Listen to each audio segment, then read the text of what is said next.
The red warning lights flashed across Dr. Juno Kim's workstation as he carefully placed another rock sample under the analyzer. 3 months alone on Kepler 442b had taught him to appreciate the small routines that kept his mind sharp. The distant planet's twin suns cast strange shadows through the reinforced windows of Research Station Alpha 7, making everything look like it belonged in a dream. Juno wiped sweat from his forehead and glanced at the communication panel. Still no word from Earth. The last supply ship had promised to return in 6 weeks, but that was 2 months ago. He tried not to think about what that might mean. Instead, he focused on his work, cataloging the mineral compositions that might one day fuel humanity's expansion across the galaxy. The ground trembled beneath his feet. At first, he thought it was another small earthquake. Kepler 442b had an active core, and minor quakes happened daily. But this vibration felt different, rhythmic, deliberate, like massive footsteps approaching his isolated station. Juno's training kicked in immediately. He activated the external sensors and pulled up the perimeter display on his main screen.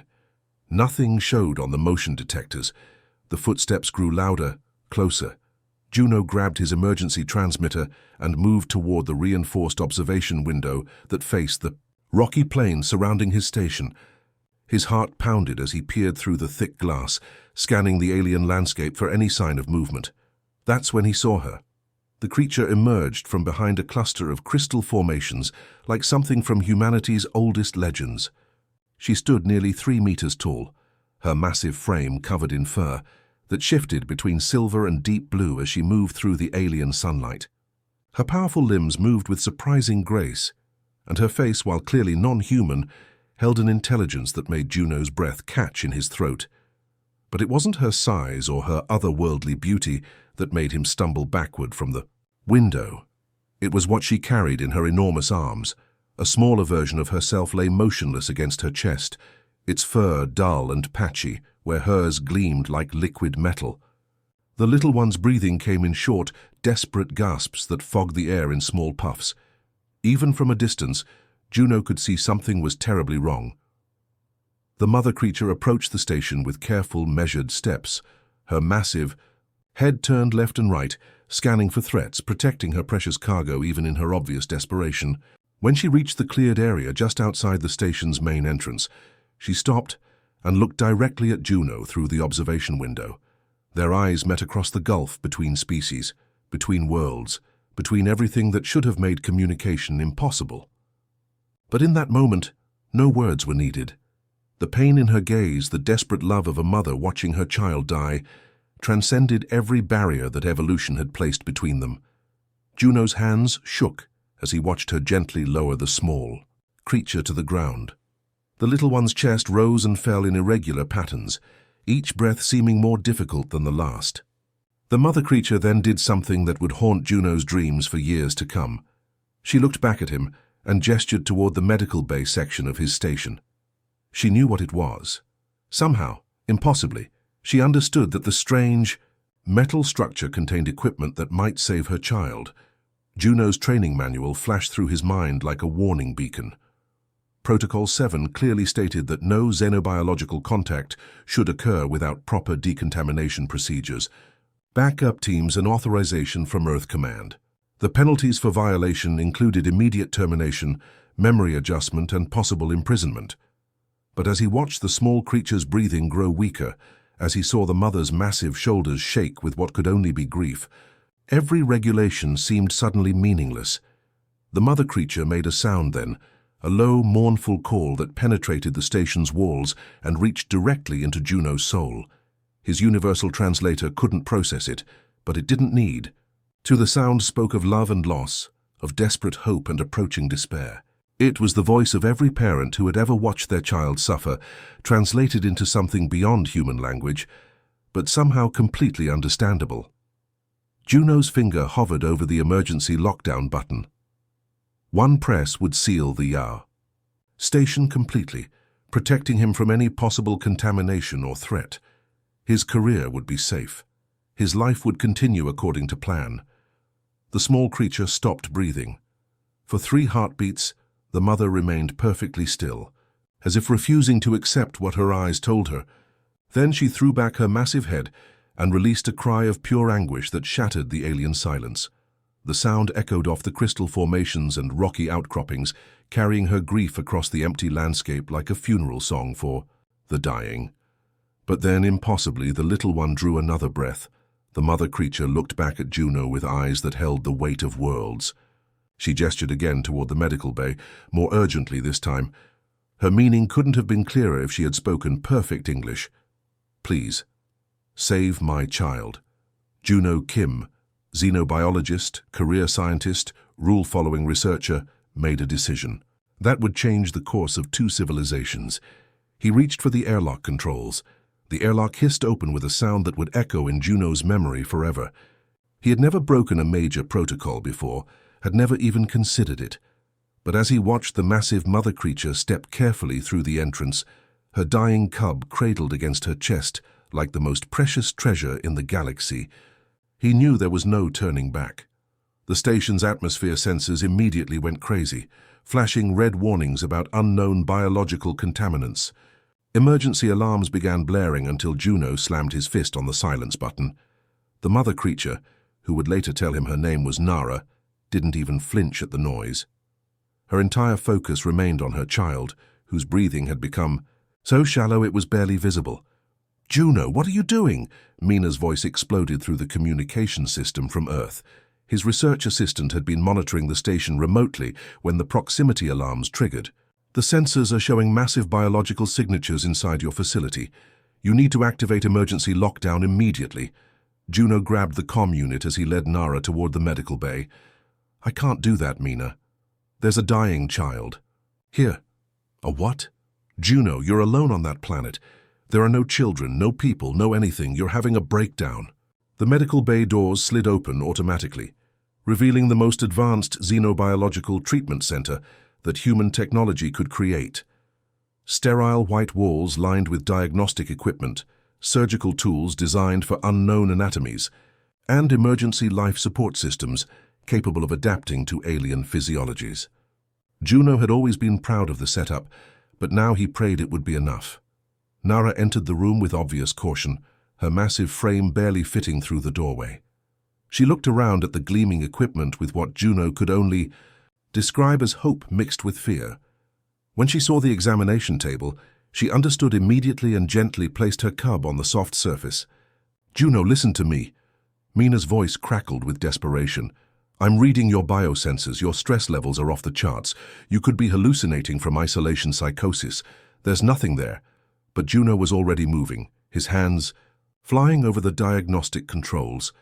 The medical scanner hummed to life, painting detailed holographic images of the small creature's internal structure in the air above the table.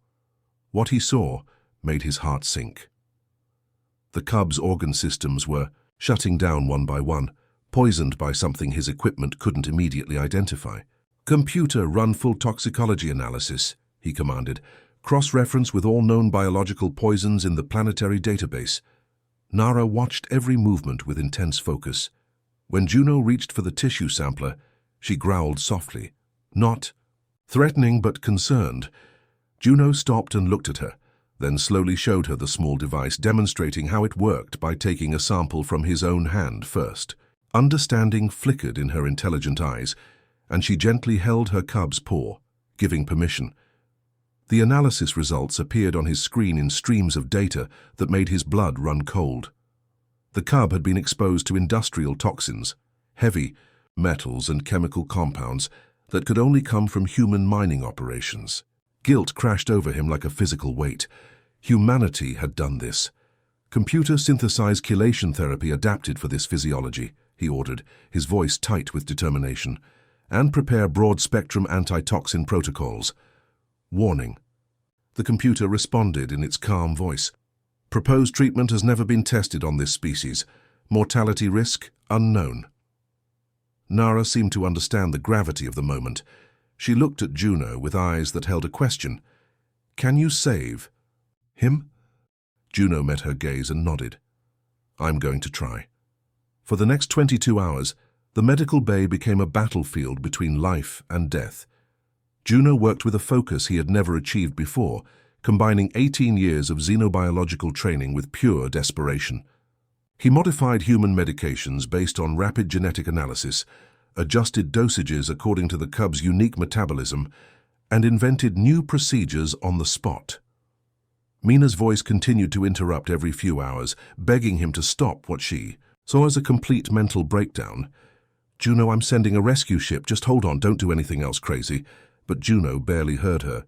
His world had narrowed to the small creature fighting for life on his table and the massive presence of Nara, who never left his side. She seemed to understand that this strange bipedal being was fighting to save her child, and she helped in ways that amazed him. When he needed to keep the cub still for delicate procedures, she would hum a low, soothing sound that calmed her son immediately. When Juno stumbled from exhaustion, she steadied him with gentle touches. Around hour 18, something incredible happened. The cub's vital signs began to strengthen. His breathing deepened, his heart rate stabilized, and the toxic readings in his blood started dropping. Juno hardly dared to believe it, but the treatment was working. When the young one finally opened his eyes and made a soft chirping sound, Nara's relief filled the entire station like a physical force. She reached out with one massive paw and touched Juno's shoulder with surprising gentleness, her eyes shining with unmistakable gratitude. In that moment, two species connected across the vast gulf of evolution, united by the simple truth that love for a child transcends every boundary in the universe. The cub, who Nara called Kyle, recovered with amazing speed over the next 3 days.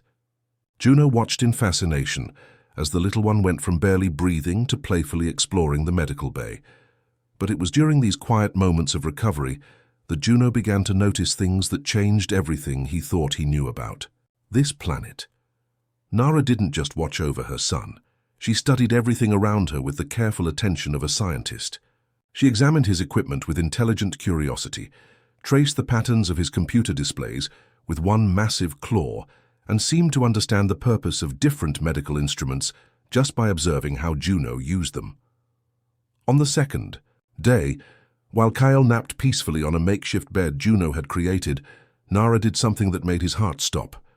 She picked up a maintenance stylus from his workbench and began drawing on the dusty floor of the station. The first drawing was simple, a circle with smaller circles around it. But as Juno watched, she added details that made his breath catch. Lines connecting the circles, symbols that looked almost like mathematical equations, and finally, tiny figures that were unmistakably representations of her people. She had drawn a star system, complete with orbital mechanics and what appeared to be space travel routes. "Impossible," Juno whispered, kneeling beside her massive form. "You're showing me star charts." Nara looked at him and made a series of soft sounds, then pointed to the largest circle in her drawing, clearly representing Kepler 442b. She added more details, showing underground structures, vast networks of tunnels, and what could only be cities built beneath the planet's surface. Juno's mind raced. "You're not just animals, you have a civilization." The next morning, Nara led him outside the station. Kyle rode on her back, chattering happily in their musical language as they walked across the crystal plains. About half a kilometer from the research facility, Nara stopped beside what Juno had always assumed was a natural rock formation. But when she brushed away the accumulated dust and mineral deposits, carved symbols became visible in the stone. The carvings were incredible. Detailed scenes showed her people, the Vorthani as he would learn to call them, building magnificent cities that spiraled deep into the planet's crust. The artwork depicted advanced technology that seemed to blend seamlessly with natural crystal formations. Floating platforms moved through vast underground chambers, while Vorthani engineers worked with what appeared to be living metal that responded to their touch. But as the story carved in stone continued, the images became darker. Juno saw scenes of destruction, massive machines breaking through the earth, poisonous chemicals flowing into underground rivers, and Vorthani cities crumbling as their inhabitants fled deeper underground.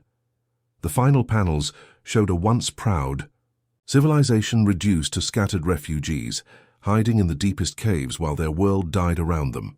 "The mining operations," Juno said, his voice heavy with horror. "Humanity did this to your people."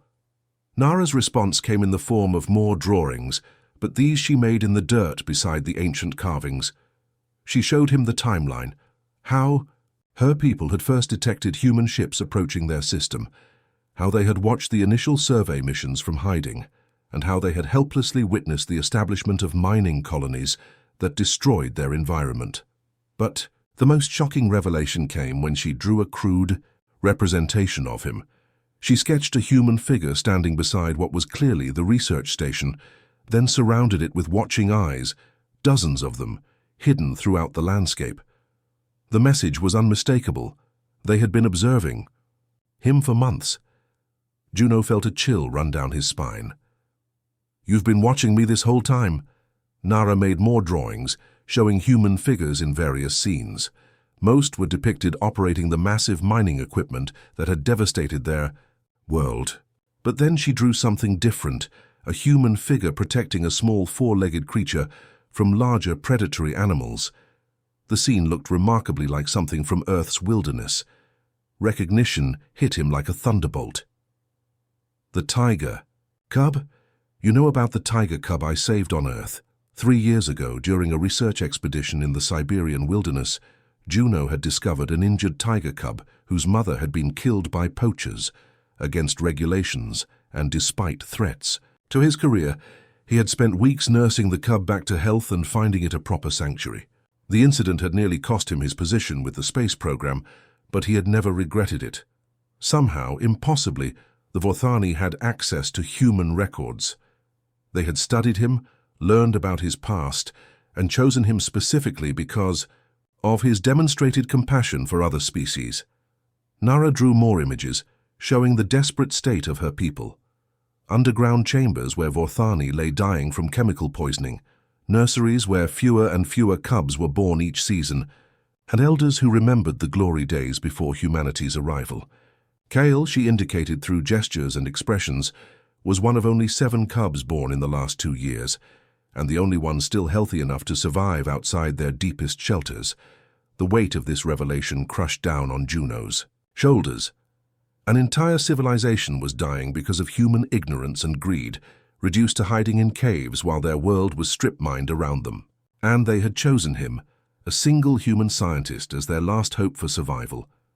As they walked back to the research station, Kyle playing happily between them, Juno realized his simple mission of cataloging minerals had become something far more important.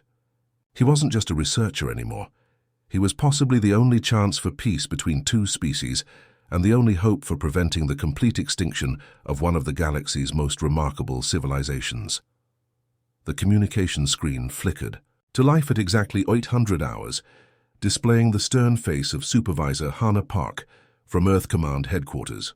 Juno had spent the entire night preparing his report, complete with video evidence of the Vorthani, detailed scans of their technology, and chemical analysis proving the mining contamination. He thought he was ready for anything. He was wrong. "Dr. Kim," Hannah's voice carried the cold efficiency that had made her famous throughout the space program. "I've reviewed your interesting reports from the past week. The medical bay sensors show massive biological contamination. Your stress indicators suggest severe psychological distress, and frankly, your claims about intelligent alien life are deeply concerning." Juno leaned forward eagerly. "Hannah, you have to see this evidence. The Vorthani are real, they're dying because of our mining operations, and we can help them. I've included full biological scans, linguistic analysis, even video footage of their underground cities." Hannah's expression didn't change. "Juno, I see empty rooms in your footage. The biological scans show equipment malfunctions. Your isolation psychosis has progressed faster than we anticipated. You're hallucinating an entire alien civilization." "That's impossible." Juno pulled up his files, scrolling frantically through. Terabytes of data. But as he watched, his heart sank. Every video showed him talking to empty air. Every scan registered as equipment failures. Even the crystal carvings appeared as natural rock formations in the recordings. "How is this happening?" he whispered. "Isolation does terrible things to the human mind," Hannah continued. "You've been alone for 4 months. It's perfectly understandable that your brain would create companions to cope with the solitude. But this has gone too far. I'm ordering you to return to Earth immediately for mental evaluation and memory adjustment. A rescue ship will arrive in 6 days. Juno's blood turned to ice. Memory adjustment meant they would erase everything. His experiences with Nara and Kale, his knowledge of the Vorthani civilization, even his understanding of the environmental disaster humanity had caused. He would return to Earth as an empty shell, believing he had simply completed a routine mineral survey. Hana, please, give me more time to prove. The discussion is over, Dr. Kim. Pack your essential belongings and prepare for extraction. That's a direct order. The screen went black, leaving Juno staring at his own reflection in the dark monitor. He understood now why his recordings showed nothing. The Vorthani possessed technology that could manipulate human electronics, hiding their presence from Earth's monitoring systems. They had been protecting themselves even while revealing their secrets to him. A soft sound made him turn. Nara stood in the doorway of the communications room, Kyle peeking out from behind her massive legs. She had heard everything, and the sadness in her eyes showed she understood what it meant. "They're coming to take me away," Juno said quietly. "In 6 days they'll erase my memory and leave your people to die." Nara approached slowly and placed one massive paw on his shoulder. She made soft sounds that somehow conveyed a question. "Will you come with us?" Juno looked around the research station that had been his home for 4 months. His entire career, his reputation, his future on Earth, everything he had worked for would be destroyed if he disappeared. But as he looked into Nara's intelligent eyes, he realized some things mattered more than career advancement. "Show me," he said.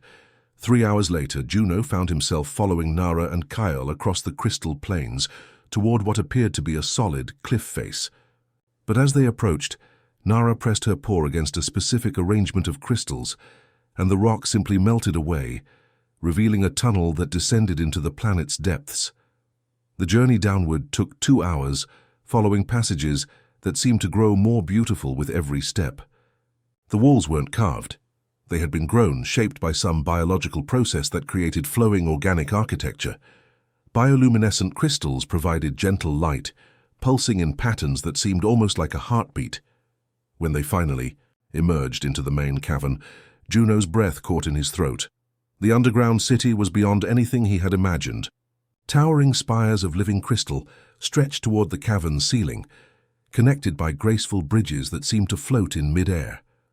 Gardens of alien plants provided food and oxygen, their leaves shimmering with colors that had no names in human language. And everywhere the Vorthani went about their daily lives, not the primitive cave dwellers he might have expected, but the remnants of an advanced civilization trying desperately to survive. But the beauty couldn't hide the decay.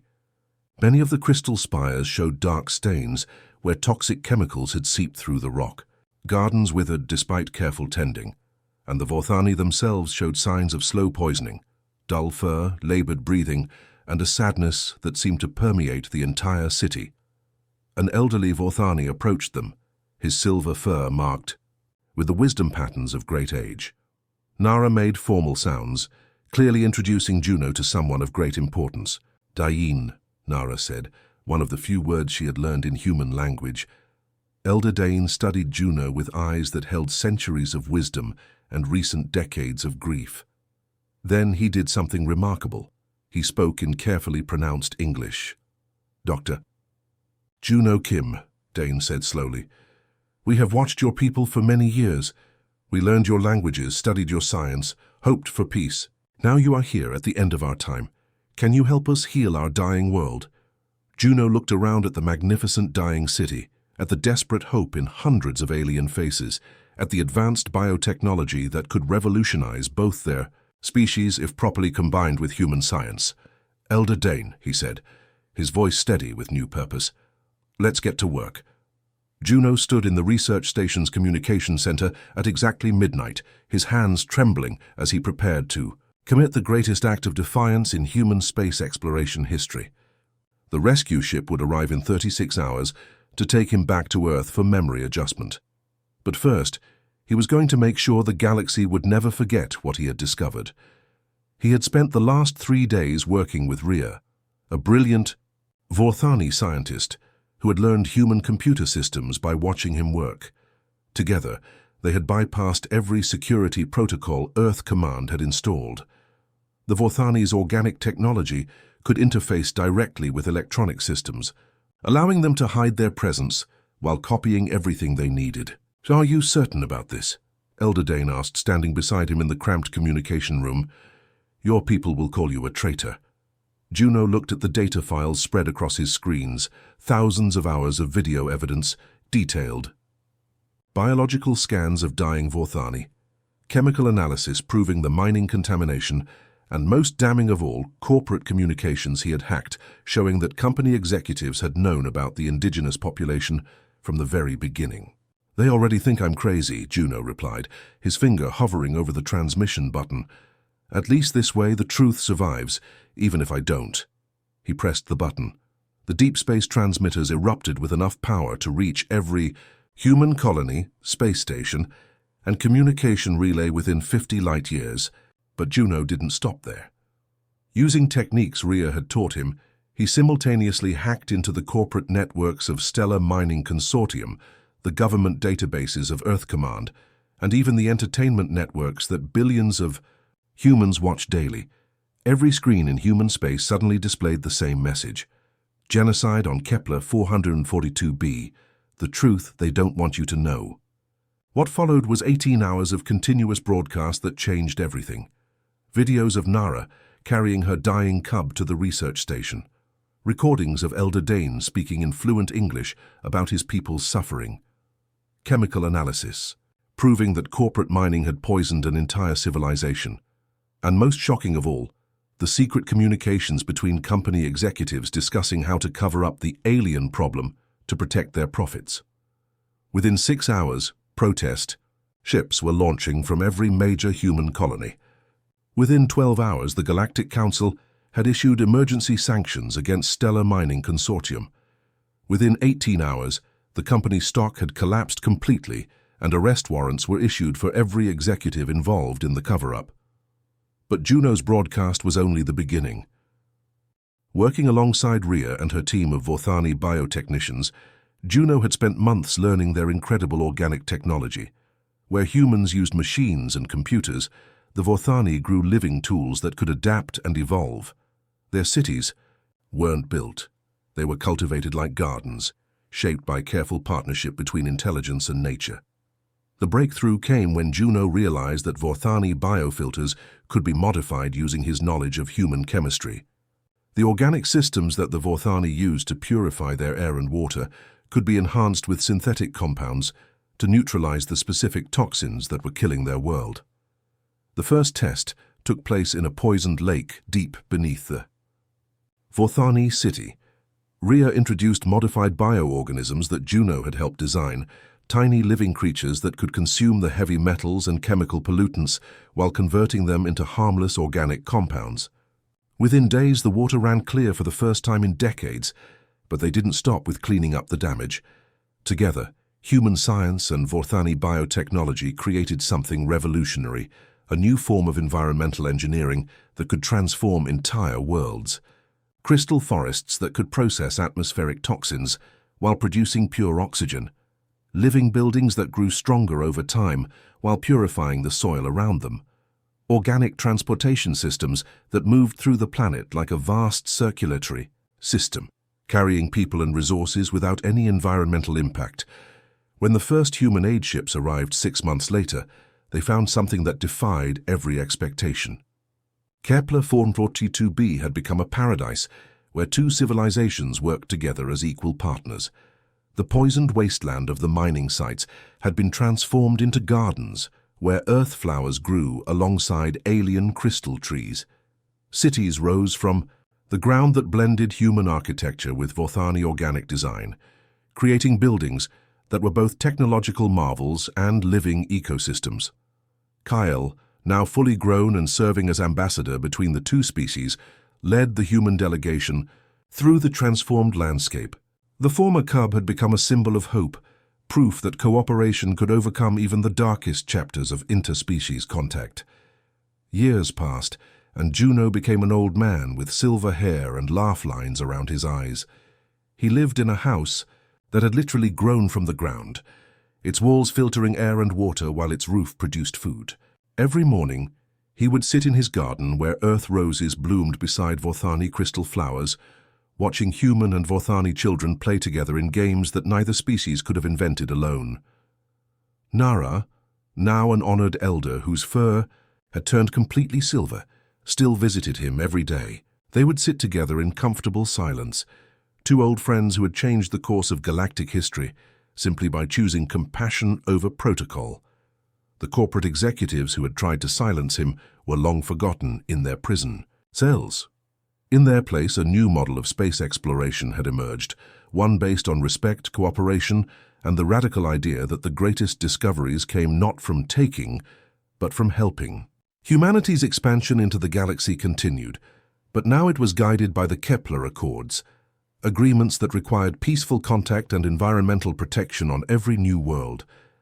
And in the garden where two civilizations had learned to bloom, together Old Man Juno smiled as he watched the children playing, knowing that love for a dying cub had grown into hope for the entire galaxy. The end.